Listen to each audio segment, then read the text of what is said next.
असा शब्द आहे ज्यामध्ये अवघं जग सामावलेलं असतं। मदर्स डे निमित्त सोशल मीडियावरही मदर्स डे पोस्टची रेलचेल सुरू आहे आणि अशीच एक मायलेकीची गोड जोडी आपल्यासोबत आहे, ती म्हणजे खुलता कळी खुलेनामधली मानसी आणि ईशा अर्थात मयुरी देशमुख आणि गार्गीची।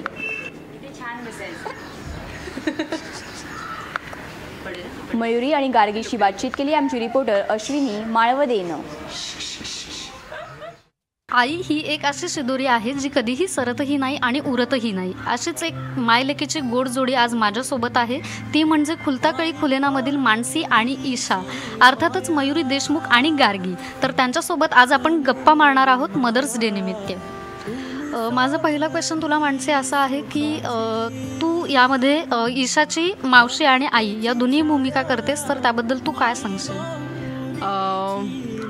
मावशी आणि आई खरं तर मी फार लकी आहे, कारण ही भूमिका तशी आव्हानात्मक आहे की तिची तयारी नसताना तिला रिस्पॉन्सिबिलिटी घ्यावी लागली मानसीला, आणि तिने ती कशारित्या पेलली, किती सहज, आणि बऱ्याच तिला गोष्टींना सामोरं जावं लागलं आहे, कारण कुठेतरी ती आता as good as single mother झालेली आहे।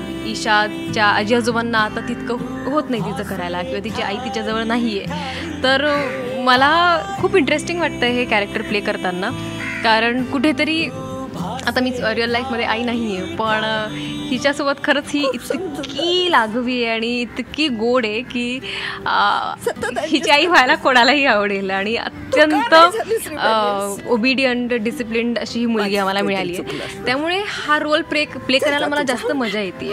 एक स्क्रीन आणि ऑफ स्क्रीन कशी धम्माल करतात? बॉन्डिंग असं आहे की ती तिच्या आईवर रुसली की ती मम्माकडे येते। माझं आणि माझ्या आईचं नातं सगळंच आहे, म्हणजे आई मुलीचं पण आहे, मैत्रिणीचं पण आहे। कधी कधी मी तिची आई बनते, तिला रागवते, आम्ही भांडतोही, आबोला धरतोही, पण अत्यंत म्हणजे आता सगळ्यांच्याच आया तशा असतात, पण किती गिविंग असतात, किती सेल्फलेस असतात, ते खूप मोठं आयुष्य त्यांचं फक्त त्यांच्या मुलांसाठी जगत असतात।